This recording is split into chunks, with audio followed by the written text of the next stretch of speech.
The smoke of the campfire rose up into the branches of the forest like a ghostly apparition. Sonic the Hedgehog leaned into the popping of the burning logs, lifting his hands to make spidery shadows across his friends' faces.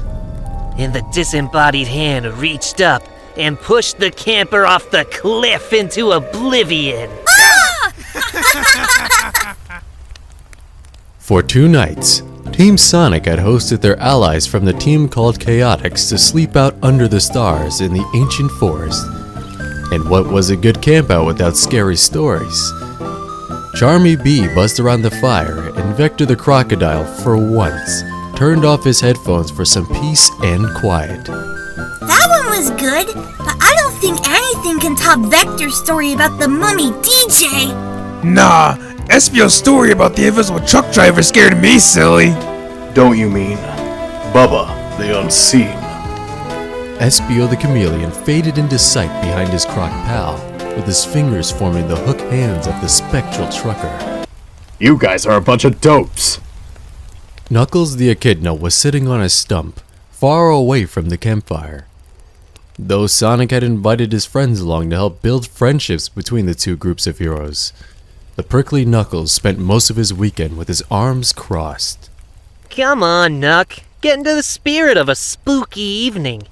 Knuckles stomped across to the others with a cross look. There ain't no such things as spooks or ghouls or ghosts. We have enough problems in the world. Fighting off Eggman's robots, alien invaders, and creatures from beyond the universe.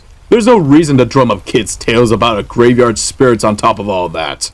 Now, Knuckles, some say that ghost stories represent a battle within ourselves that we haven't won yet. You can learn something from them. That's bunk. You know what I think? I think Knuckles has got an old school case of the willies. He's afraid of the things that go boo in the night. Yeah, fearless leader might not be so fearless after all. With that, Knuckles' eyes went wide with fury. Afraid? I'm the bravest, toughest thing any of you chumps have ever seen, and I'll prove it. He stormed off into the darkness. Sonic's face dropped as his friend walked away. Aw, come on, Knuckles. I didn't mean anything by it. But the Echidna was already off in the distance. Don't worry, Sonic. That loner just needs to blow off some steam. Anyway, what could hurt him out here? In the blackness of the forest, Knuckles let out his anger on the silent trees. Afraid? What a bunch of baloney. He swiped his fist against the trunk of an old oak tree. A chunk of wood and bark went flying as his punch left a jagged scar. Look at that! There's nothing that I can't fight my way out of. Then, in the silence of the forest, Knuckles heard a sharp crack, followed by a thundering thump. What the? He spun around, but saw nothing. Again, a painful cracking sound echoed across the night, followed by an earth-shaking crash. Who's there? Show yourself, you cowards! Just then, a sound like breaking bones assaulted Knuckles' ears, and he turned, realizing it was the shattering of a tree's roots that caused it. Before he could think, the mighty trunk before him shivered and sunk into the ground with a violent boom. The forest floor shook, and Knuckles was knocked to the ground. How in the world did that happen? He jumped to his feet. As he looked closer, he heard a deep grinding noise, and a long red metal tail slithered out of sight. It's Dr. Eggman. He's built some kind of new machine, and it's digging its way towards Sonic, Tails, and the Chaotix. Knuckles raced on his feet in the direction of the robo-digger. Out ahead of him, every few minutes another tree would shiver, crack, and get swallowed whole into the earth. As he ran through the path of destruction, Knuckles realizes he'd been turned around during the chase. Isn't it just like the gang to go and get lost when I'm trying to help them? Then, in the distance, a massive tree rose up to Knuckles' vision. It reached so high into the sky that it felt like the branches might grab onto the moon and not let go. Its trunk was as thick as a building, with bumps and grooves all along it that looked almost like sad, agonized faces. At its base, the tree's roots bubbled up above the dirt and made a tangled web of tripwires for 50 yards all around. As he approached it, Knuckles felt like this was less a tree and more of some kind of massive living monster. Behind him, he heard another crack and rumble. You're not getting this tree, Eggman! Not today! The Echidna sprinted away from the tree and directly toward danger. Nearly 200 yards out, he felt the vibrations of the metal monster approaching. He jumped high into the air and punched down into the ground with epic force, sending shockwaves through the dirt. A moment later, Knuckles could hear the wiring gears of the machine in the distance. It was retreating. Kept it at bay for now, but if I don't... Before he could finish the thought, the ground beneath them began to rumble. Knuckles' feet sank into the dirt as the forest floor began to swirl around him like a whirlpool. And then, it opened up and swallowed him whole, pulling him deep, deep into the ground like a hand from beyond the grave.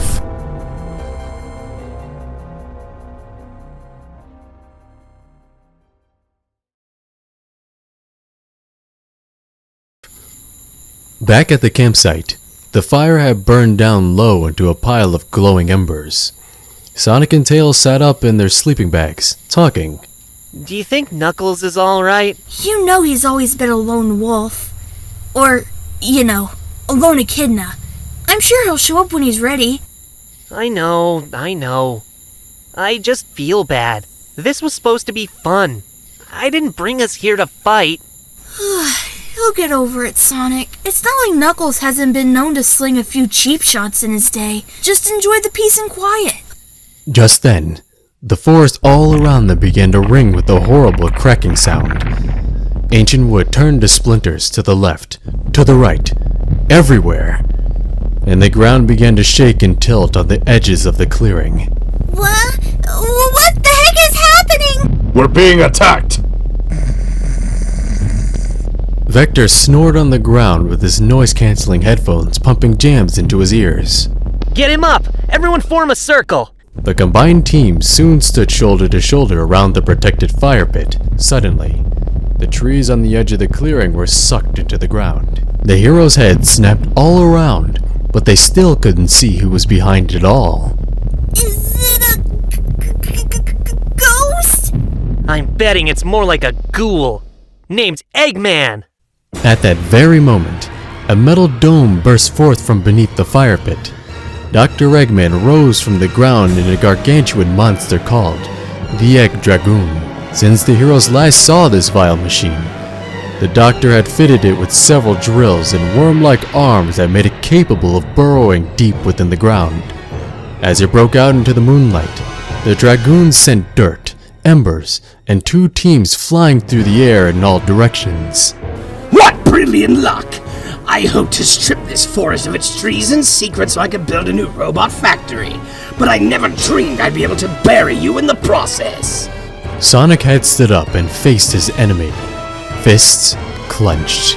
I'd like to see you try, Baldy. Talk is cheap, Hedgehog. Even you can't defeat an entire forest. As the black dirt shook off the back of the Egg Dragoon, the machine lifted an entire rack of fallen trees on its back, which Eggman could now use as weapons. The machine launched one trunk at a shaky Vector and Espio, rolling them on their backs. Another giant log swung through the air at Charmy and Tails, swatting them down like flies.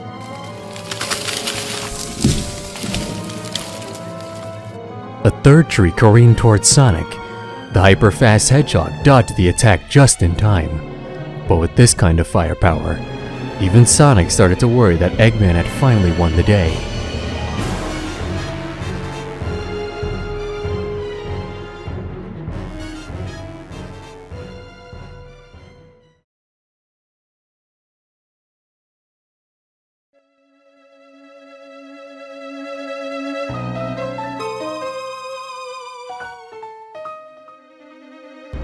Meanwhile, deep within the earth, Knuckles fought to dig his way out. Digging was one of Knuckles' specialties, but for some reason he couldn't seem to find his bearings. He sank deeper and deeper into the darkness. Which way is up already? With his hands furiously clawing at the earth in front of him, Knuckles suddenly broke through into an empty space.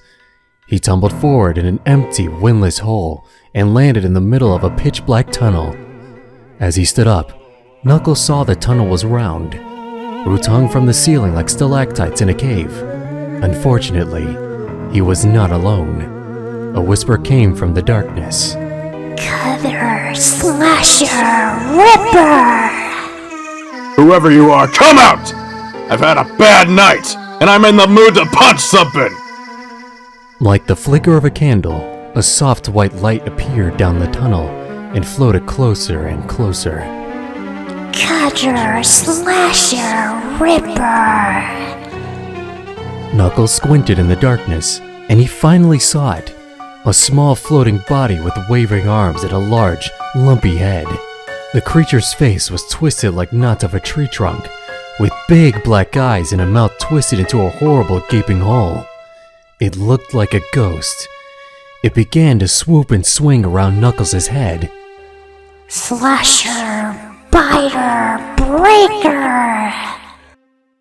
Stop it! Stop saying that stuff! He swung his arms wildly about, but they never seemed to connect. Finally, the glowing creature floated firmly in front of Knuckles, and he punched at it as hard as he could. But his fist went straight through. All he could feel was bitterly cold air as he sunk his hand into the ground. And with that, the spook flew away. Come back here! Knuckles ran after it. All along the way, he punched and kicked at the dirt, but it did no good. Eventually, Knuckles came to a dead end, and the spook hung there, staring right through him. The Cutter must be judged. Take it to the Queen. From out of the walls, tiny worm-like lights emerged and sunk themselves into Knuckles' skin. They flowed in and out of his face, and he could feel them sliding through his cheeks like icy needles. Stop it! Stop it! But the worms seemed to weaken him, and a pair of roots reached down from above and pulled Knuckles into the dirt. He went limp, and the earth carried him along for what seemed like ages. Knuckles' heart pumped with pure fear until the ground seemed to belch him up into another dirt cavern. This one was lit all around by glowing spooks who hung in a massive network from the roots along the dome ceiling. As Knuckles stood up and shivered, he saw the center of the root system made a kind of throne upon which sat a spook that was as big as he was. She had a long, slender face, but her eyes were deeper and blacker than anything he had ever seen. While she sat lightly in the throne, strands of ethereal light hung off her like cobwebs and connected back up into the earth. This is not the one we fight. You got that right! It's Eggman you want! But this one does not respect our kind. What do you mean? She floated down to his level, the strands on her body stretching all the way back to the throne. Then the queen reached out and plunged her ghostly fist straight into Knuckles' heart. In an instant, he felt it all. These were the spirits of the forest, long forgotten by man. And the one he had met in the tunnel was a young spirit, barely 5 decades old, who took root into the tree that he had punched during his fit of anger. You all felt it. You're all dying. While Eggman tears up the forest. Giant tree at its heart gets weaker and weaker. Not just him. You have been cutting and chopping this ancient forest for years. Eggman has just accelerated a long, slow, inevitable end. Knuckles' eyes opened wide with anger. Sorry. I'll stop him. With your help. I'll stop it all!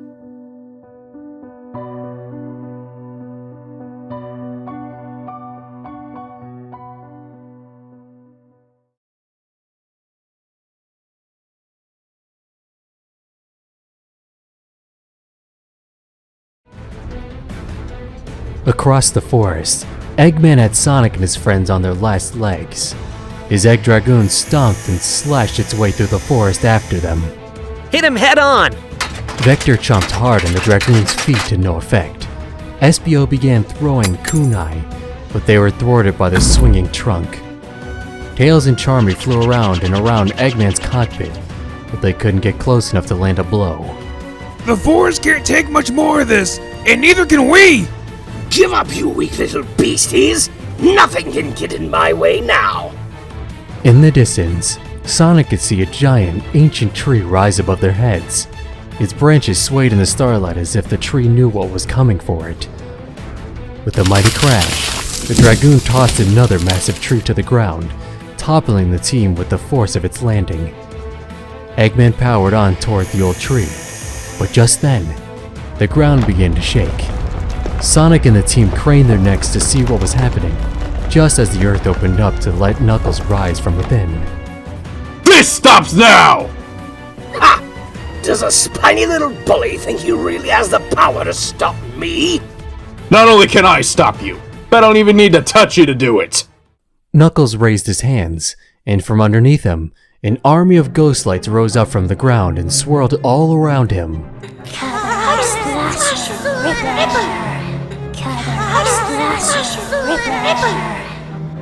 The evil doctor's eyes went wild as strands of spectral energy wormed their way through his cockpit and began to crawl in and out of his face. The spirits howled and twisted their features in terrifying shapes. They surrounded him completely, and all Eggman could do was swat at nothing. Get away! Get away! What madness is this? He blasted open the hatch. Eggman tried to crawl to safety, but the spirits were unrelenting. He slipped and fell off the top of the Dragoon, and in midair, the long finger-like branches of the old tree reached out and plucked him. Like a disembodied hand, the tree grasped the villain firmly, then flung him across the forest and into oblivion. With that, the spirits calmed.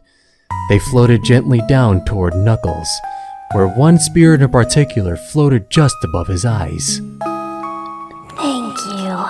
I'll keep fighting. And then they rose up into the branches of the ancient tree and winked away like dying campfire embers. That is going to make for one awesome ghost story.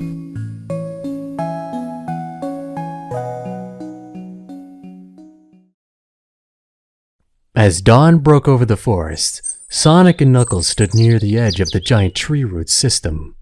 The old girl looks pretty good. Eggman did damage, but at least he didn't destroy her. Not yet. But every day we let this world abuse a forest like this, we bring it closer to extinction. I wish you could have felt it the way I did when I met the Queen of the Spirits, Sonic. If I didn't know you better, Knuckles, I'd say you sound scared right now.